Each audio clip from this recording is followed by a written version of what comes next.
হে জগতবাসী, আজ আমি শামীম আলী চিশতি আপনাদের সামনে যে আলোচনাটি নিয়ে আসলাম সে আলোচনাটি হলো, আমরা এই পৃথিবীতে দেখেছি যে বড় বড় অলিয়া উলিয়া এবং বড় বড় নবী রাসূল যারা, তারাও কিন্তু খুব দুর্ঘটনায় মারা গেছে। তো যেমন একটা কথা হলো, হযরত ঈসা আলাইহিস সালাম, তার কথা আল্লাহ সূরা আলে ইমরানের মধ্যে বলেছেন যে আমার ঈসা আমার পূর্ণবান ব্যক্তিদের মধ্যে সে একজন। আল্লাহ যদি বলে থাকে যে আমার ঈসা যে পূর্ণবান ব্যক্তির মধ্যে সে একজন, তাহলে সে তো শ্রেষ্ঠ নবীর মধ্যেও একজন। তো এখন বলতে চাই, তিনি মৃত্যুটা ক্রোশে হলো কেন?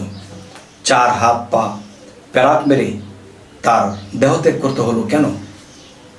তাহলে সে শ্রেষ্ঠ নবীর মধ্যে একজন, আর আল্লাহ বলেছে পূর্ণবান ব্যক্তির মধ্যে সে একজন, এবং তার আরেকটি নাম আছে, তিনি রুহুল্লাহ। যেমন মোহাম্মদ রাসূলুল্লাহ, তিনি রুহুল্লাহ। তাহলে রুহুল্লাহ যদি তিনি হয়ে থাকে, তাহলে সেও তো অনেক বড় এবং শ্রেষ্ঠের কাতারে আল্লাহ তাকে শ্রেষ্ঠ মনোনয়ন দান করেছেন। তো আজকে যে কথাটি বলতে চাব, যে তাই বলে কিন্তু ঈসা আলাইহিস সালাম ছোট হয়ে যায়নি।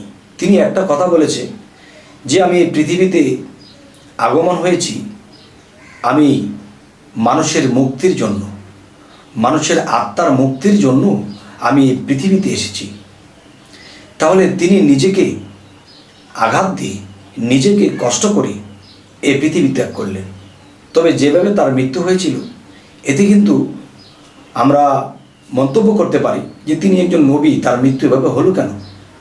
তিনি তো বলেই এসেছেন যে আমি মানব কল্যাণে এবং মানুষের আত্মার মুক্তির জন্য আমি পৃথিবীতে এসেছি। এই হলো এক বিষয়। তাহলে এই পৃথিবীতে আরও নবী রাসূলরা ছিল, অনেক অপদস্থ হয়েছে, তা বলে কি তারা খারাপ ছিল? না বাবা, তাদেরকে আমরা কখনই খারাপ ভাবতে পারবো না। এই হলো এক বিষয়। আরেকটি বিষয় হলো, এই পৃথিবীতে দেখা যায় বর্তমানে নবুয়ত নেই, নবুয়ত খতম। অলিয়া উলিয়া পীর মুর্শিদের আমল বা পীর মুর্শিদের যে বেলায়েতের যুগ। তো এখন দেখা যায় অনেক পীর অনেক লাঞ্ছনা বঞ্চনা হয়ে, অপমানিত হয়ে মৃত্যুবরণ করেছে, কিন্তু মূলত তিনি কামেল ছিলেন। তারপরও তার লাঞ্ছনা মৃত্যু কেন হলো?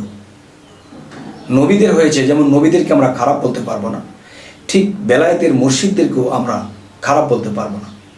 কোনো কোনো পীর দেখা গেছে, ময়মনসিংহ কিশোরগঞ্জ একজন পীর ছিলেন, তিনিকে হত্যা করা হয়েছে। দেখা গেছে আমরা দলিল গ্রন্থ যদি ঘাঁটি, অনেক নবীদেরকেও হত্যা করা হয়েছে। তাহলে বেলায়েতের যুগে পীর আউলিয়া এদেরকেও হত্যা করা হয়, তাহলে তাকে খারাপ বলতে পারবো না। কেননা যে আল্লাহ বলেছে আমি যাকে যেভাবে খুশি মনোনয়ন দান করি, আমি যাকে লাঞ্ছনা দেই তাকে আমি বুঝেই লাঞ্ছনা দিয়ে থাকি, আর যাকে সম্মান দেই আমি বুঝেই দিয়ে থাকি। কিন্তু আমরা কাউকে খারাপ বলতে পারবো না। এই পৃথিবীতে দেখা গেছে অনেক অপরাধ মানুষও জেল খাটতেছে, ফাঁসি হইতেছে। আবার দেখা যায় যে এভাবে যদি আমরা ভাবি, তাহলে বর্তমানেও অনেক পীর মুর্শিদের অনেকভাবে মৃত্যু হয়, তাকে আমরা খারাপ বলার দরকার নেই। কারণ বুঝতে হবে যে আল্লাহ যা করে তা ভালোর জন্যই করে। তিনি যদি খারাপ কর্ম করে থাকে, তার বিচার হবে। তিনি যদি ভালো করে, তাহলে তারও সে ফল পাবে। তাই আজ আমি যে কথাটি বলতে এই আলোচনা করতেছি, সে আলোচনাটি হলো যে কিছু কিছু অলি আউলিয়া মৃত্যু এমনভাবে হতে পারে, তাকে ঘৃণা করা যাবে না। কেননা দেখেন, যিনি আত্মার মুক্তির মাগফিরাতের জন্য এসেছিলেন, তিনি মৃত্যুটা কি ক্রোশে হয়েছিল। তাহলে এমনও পৃথিবীতে কামেল ব্যক্তি আছে যে সেই মৃত্যুটা মেনে নেওয়া যায় না। কিরকম? যেমন একজন আল্লাহর ওলি সবসময় আল্লাহর ইবাদত করে, আল্লাহ ছাড়া কোনো কথা নেই, এবং জীবনে অনেক কারামতও আছে, কিন্তু তার মৃত্যু হলো কিভাবে? সে একটা ময়লা ডোবা পচা, এখানে অনেক কীরা পোকা ভাস করে, এটার মধ্যে সে পড়ে গেছে, পড়ে গিয়ে মৃত্যুবরণ করেছে। তখন মৃত্যু হওয়ার পরে কি হলো? যে এই ব্যক্তিটাকে সেখান থেকে টেনে তুলে যখন দেখে মৃত্যুবরণ করেছে, তখন তাকে দাফন কাফন সমস্ত কিছু সারা হলো। কিন্তু কিছু কিছু মানুষ মন্তব্য করল, তিনি তো আল্লাহ ছাড়া, রাসূল ছাড়া কোনো কথা বলতেন না, আল্লাহর কথা বলতে কেঁদে দিত, এবং সে রাসূলের কথা বলতেই কেঁদে দিত। কিন্তু এমন একটা ব্যক্তি ময়লা ডোবার ভিতরে পড়ে তে মৃত্যুবরণ করলো। তখন সেই ময়লা ডোবার থেকে যখন তাকে বের করা হলো, তার শরীরের মধ্যে অনেক কীড়াপোক বাইতেছে। এগুলো পানি দিয়ে পরিষ্কার করে তাকে যখন দাফন কাফন করা হলো, তখন যারা এই বিষয়ে মন্তব্য করেছিল যে এই লোকটা এত কামেল জানি, তারপরও তার মৃত্যু নালা ডোবার মধ্যে হচ্ছে, সে মৃত্যুর সাথে সাথে তার শরীরের মধ্যে কীড়া বাইতেছে, এর কি বিষয় একটু শুনুন। সেই কথাটি হলো যে একজন এই কথা ভাবতে ভাবতে যখন ঘুমিয়ে পড়লেন, তখন তার মধ্যে একটা স্বপ্ন আসলো। স্বপ্নের মধ্যে তাকে বলা হচ্ছে, তুমি যে এই লোকটাকে নিয়ে তোমরা নিন্দা করতেছো ভিতরে ভিতরে, যে লোকটা এত কামেল ছিল, আল্লাহর ওলি ছিল, তার মৃত্যুটা এরকম নালাডোবার মধ্যে কেন হলো? তখন বলল, তুমি কালকে তোমাদের যে পাশের বাড়ির পিছনে যে একটা বটগাছ আছে, এই বটগাছের নিচে বসে থাকবে। বসে থাকলে অনেক লোক এখান দিয়ে আসা যাওয়া করবে একই পোশাক পরে। তাদেরকে জিজ্ঞাসা করো যে তোমরা কোত্থেকে এসেছো। তখন কি করলো? সেই লোকটি স্বপ্নে দেখলো পরের দিন সেই গাছতলায় গিয়ে সে বসে আছে। তখন তিনি দেখতে পাচ্ছে একই পোশাক পরে অনেক মানুষ এখান দিয়ে সমাগম হচ্ছে, যাওয়া আসা করছে। তখন একজন জিজ্ঞাসা করলো একজনকে যে ভাই, আপনারা এত লোকজন কোত্থেকে আসতেছেন, কোথায় যাচ্ছেন? তখন সেই লোকটা বলল যে আপনাকে অবশ্যই কথার জবাব করব, কিন্তু আপনি কিন্তু আপনার নিজের মধ্যে রাখার চেষ্টা করবেন। তখন বলল, হ্যাঁ বলেন। তখন বলল, দেখেন, এই যে কয়েকদিন আগে একজন আল্লাহর ওলি ময়লা ডবা নালার ভিতরে পড়ে গেছিল, সেখানে পড়ে গিয়ে সে হাবুডাবু করতে করতে তিনি মারা গেল। তিনি আল্লাহর এমনই এক বান্দা, আর রাসূলের এমনই একটা উম্মত ছিল, তার শরীরে কোনো পাপ ছিল না। তখন আমরা কোনোদিন সমস্ত কীটরূপে আমরা সেই ময়লার মধ্যে ছিলাম। তখন আশায় থাকতাম যদি কোনো ওলিয়া উলিয়ার স্পর্শ পাইতাম, কোনো আল্লাহর খাস বান্দার স্পর্শ পাইতাম, তখন আমরা এই কীটরূপ হইতে আমরা রক্ষা পাইতাম। সুবহানাল্লাহ।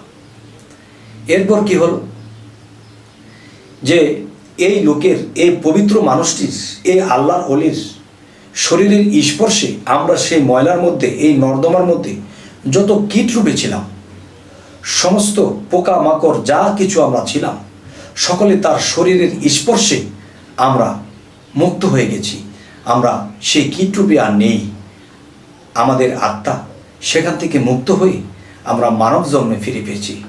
আমরা বিগত জন্মে অনেক পাপে পাপিষ্ট হয়েছিলাম, যার ফলে আজ আমরা এই তিনি উছিলায়, তার পবিত্র শরীরের ছোঁয়ায় আমরা পবিত্র হয়ে, নিষ্পাপ হয়ে আমরা মানব জন্মে ফিরে এসেছি।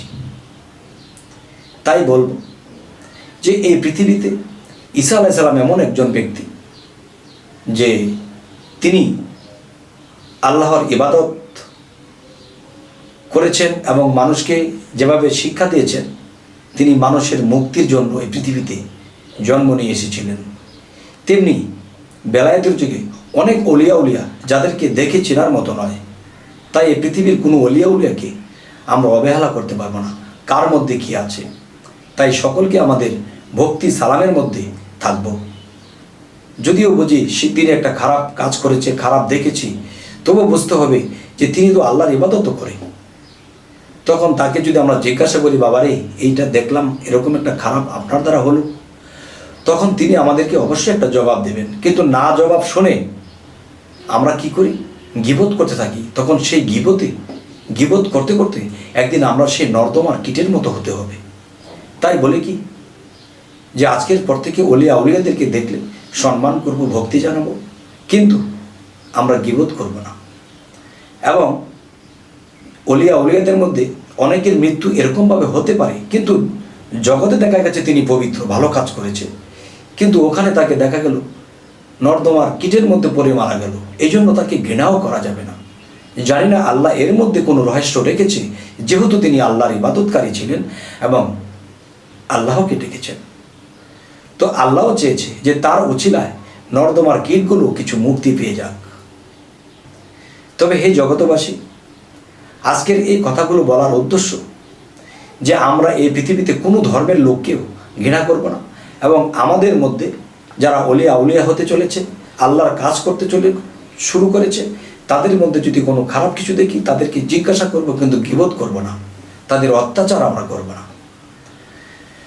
তো আজকের এই আলোচনায় আপনাদেরকে অবশ্যই কিছু বোঝাইতে চাইলাম, এবং কি বুঝলেন এবং কি ভালো লাগলো কি খারাপ লাগলো তো অবশ্যই আমাকে জানাবেন। এবং আমাদের এই চ্যানেলের আলোচনা যদি আপনাদের ভালো লাগে তো অবশ্যই সাবস্ক্রাইব করে রাখুন, পরবর্তীতে আমাদের ভালো ভালো ভিডিওগুলো যেন আপনাদের কাছে পৌঁছে যায়। তো আজ এ বলে রাখবো, সকলে ভালো থাকবেন। আল্লাহ হাফিজ।